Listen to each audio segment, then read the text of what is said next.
So here we are with the sketch of this curve.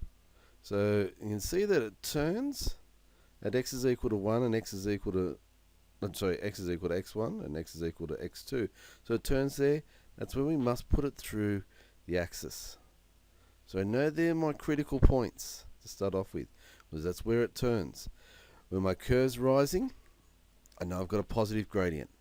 So it's rising here and it's rising there, so that's why my gradient's positive. Between the curves it falls, so it can look like it's going to be negative there.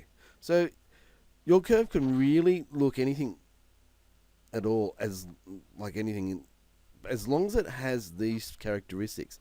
We could have a curve that comes down like that, goes there, goes right down, and comes back up and goes like that. As long as it goes through the axes there, because that's where it turns, it's positive where the gradient's positive, and it's negative where the gradient's there. We don't have any numbers, so we don't actually know the values here. So we're just looking for that basic shape of the curve. So that's all we need to do. So this time we got a function in the black, and it turns at x is equal to 1, x is equal to 2, and x is equal to 3. So that's why the red curve goes through. There's our gradient function in the red. So it goes through there, and when it rises, positive gradient. It falls to x2, so that's why it's a negative gradient. After x2, the curve rises, so we have a positive gradient. And after x3, it falls, so we have a negative gradient there. So that's what we're looking at. So where it's at 0, where it turns, our derivative graph goes through the x-axis, and where it's rising, it curves above the x-axis, and when it's falling, it curves below the x-axis. This time, this one's a little bit different. This time you've got your gradient function.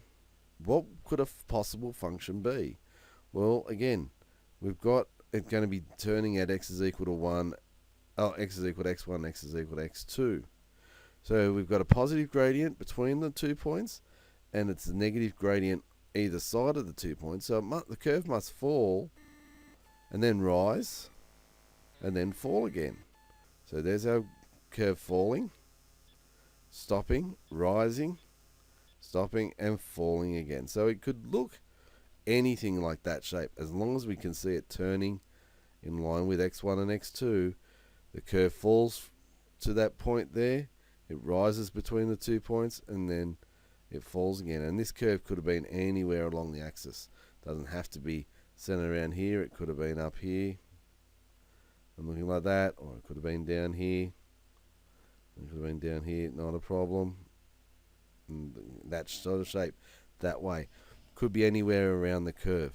But as long as we're getting the correct shape and our points match up, that we can see our function there looks the same as what our derivative is describing, we should not be too many troubles.